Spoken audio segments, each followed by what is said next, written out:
with her languid posture and delicate fingers, constantly holding a long, ornate cigarette holder. She stood half-turned by the window in a dazzlingly bright lilac silk dress. She smiled slightly before turning her attention back to her companion.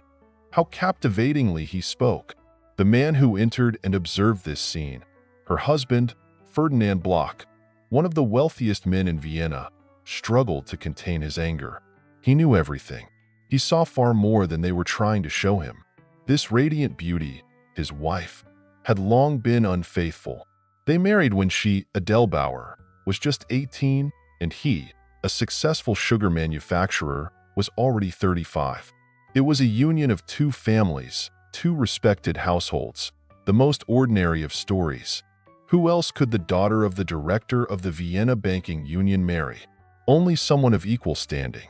Ferdinand was handsome, intelligent, knowledgeable about art, and undoubtedly one of the most respected figures in Austrian high society. Notable guests such as Stefan Zweig, Julius Tandler, and Karl Renner frequented his home. It was considered good form to patronize people from the arts, and it also attracted many distinguished visitors to the Bloch-Bauer residence. The couple took the double surname by mutual agreement. Adele was undoubtedly the brightest jewel in this circle. Slim, dark-haired, with enormous eyes, she simultaneously exuded fragility and inner strength. Delicate and almost weightless in her stunning gowns, half of Vienna wished to dress like Adele Bloch-Bauer. She was also ironic, even harsh, and sometimes excessively blunt. She could afford anything, any whim, any extravagance. After all, she was practically a child. Her husband was indulgent. If Adele entertained guests until dawn, why not? If it made her happy? After all, she deserved some sympathy. A few unfortunate pregnancies had taken their toll. She didn't need to be burdened with worries. And she suffered so much from headaches. No, Adele needed protection. Ferdinand was probably the last person in Vienna to learn of his wife's affair with the artist Gustav Klimt. Why Adele chose him remained a mystery. However, their passionate secret romance likely began no later than 1901. At that time, Klimt was painting Judith, featuring the beautiful Bloch-Bauer. The semi-nude Adele in that artwork appears so sensuous that it verges on the indecent.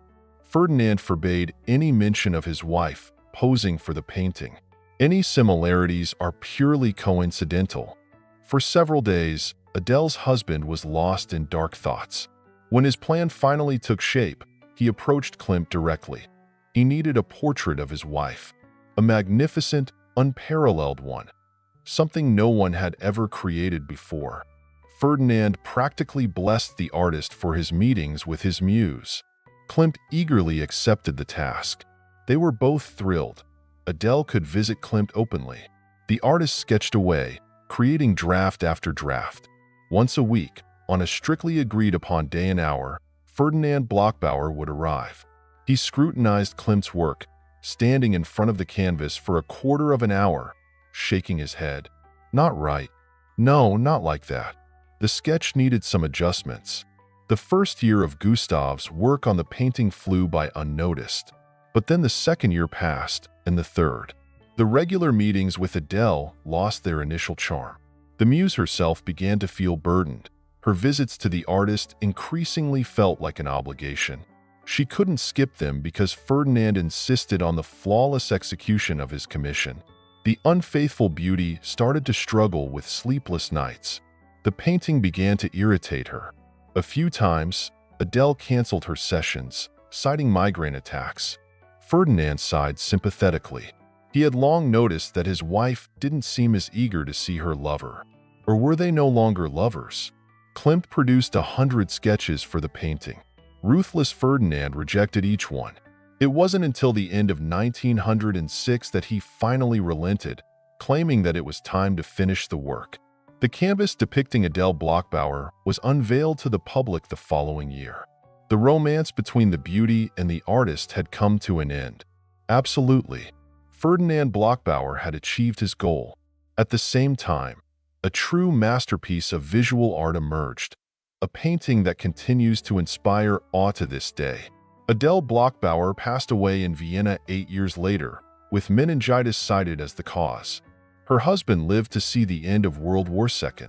The portrait created by Klimt endured numerous challenges and eventually found its way to New York. It remains on display at the Neue Gallery to this day.